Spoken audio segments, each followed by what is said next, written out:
اللہ کا قرآن کہتا ہے کہ لیس علیکم ہداہم ولکن اللہ یہدی من یشاء، آپ کے ہاتھ میں ہدایت نہیں ہے، اللہ جس کو چاہے گا ہدایت عطا کرے گا۔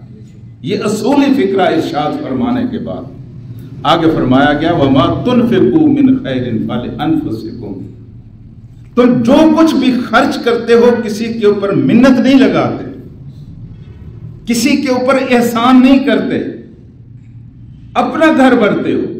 فلانفسکم، یہ تمہارا کمایا ہوا پیسہ تمہاری قبر کی پہلی رات میں تمہارے کام آئے گا، تم اس کو دیکھو گے۔ یہ کمایا ہوا پیسہ جو تم اللہ کے راستے میں خرچ کرتے ہو، یہ پرسرات کی گزر میں تمہارا معاون بنائے گا۔ یہ تمہارا کمایا ہوا پیسہ آب کوثر پر لے جانے کے لیے تمہارے لیے ٹکٹ کا کام دے گا۔ تمہارا یہ کمایا ہوا پیسہ تمہیں حشر کے دن سرخرو کھڑا کرنے کے لیے تمہارا معاون بنے گا۔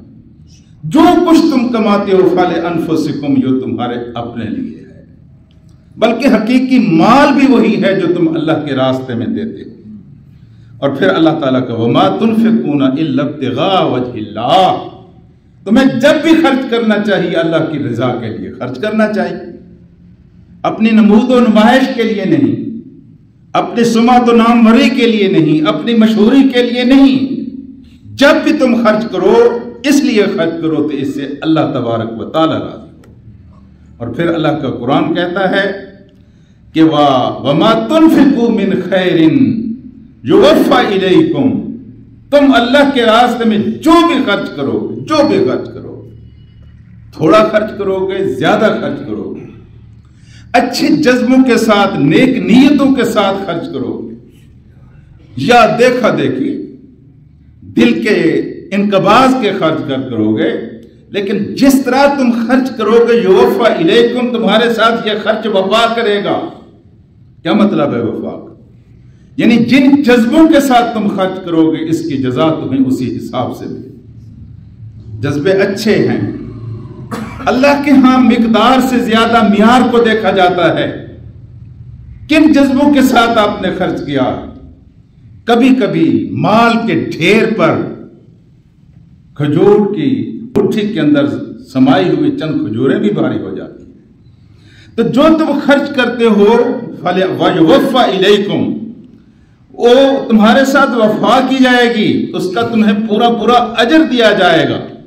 وَأَنْتُمْ لَا تُظْلَمُونَ، اور تمہارے اوپر کوئی ظلم نہیں کیا جائے گا۔ مقصود یہ ہے کہ تم خرچ کرو اس کا اجر تمہیں نہ ملے، یا تم زیادہ خرچ کرو اس کا اجر تمہیں کم ملے، یا خرچ تم کرو اجر کسی دوسرے کو ملے، ایسا نہیں ہوگا۔ جو بھی تم خرچ کرو گے اس کا پورا پورا اجر تمہیں عطا ہوگا۔ اور پھر فرمایا یہ خرچ کس کے اوپر کرو؟ للفقراء الذین احصروا فی سبیل اللہ، یہ خرچ ان فقراء کے لیے کرو جو اللہ کے راستے میں گھیر لیے گئے ہیں، یعنی جہاد کرتے ہوئے محصور ہو گئے ہیں، جن کے کاروباری مراکز تباہ ہو گئے ہیں، جن کے امکانات روزی اور رزق کمانے کے محدود اور مسدود ہو گئے ہیں۔ اصل خرچ کے مستحق وہی ہیں۔ احصروا فی سبیل اللہ لا یستطیعون ضربا فی الارض، زمین میں چل پھر کر اپنے روزی اور رزق نہیں کما سکتے۔ یحسبهم الجاہل اغنیاء من التعفف، لیکن وہ اتنے خوددار ہیں، کسی کے سامنے دست سوال دراز نہیں کرتے، کسی کے سامنے اپنی جھولی نہیں پھیلاتے، کسی کے سامنے اپنے آپ کو بے آبرو نہیں کرتے سوال کر کے۔ لیکن تعرفہم بسیماہم، تم ان کی خوددار پیشانیوں کو دیکھ کر، ان کی شاندار شخصیتوں کو دیکھ کر اندازہ لگا سکتے ہو کہ یہ باوقار محتاج لوگ ہیں، مجبور لوگ ہیں۔ لا یسألون الناس الحافا، وہ لوگوں سے لپٹ لپٹ کر ان سے نہیں مانگتے، لوگوں سے الٹ پلٹ کر ان سے سوال نہیں کرتے۔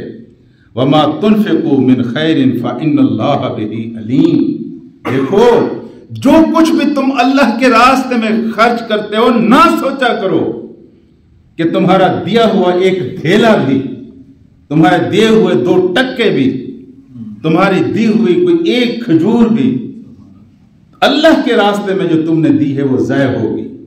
ان اللہ بہ علیم، اللہ تعالیٰ اس کو جاننے والا۔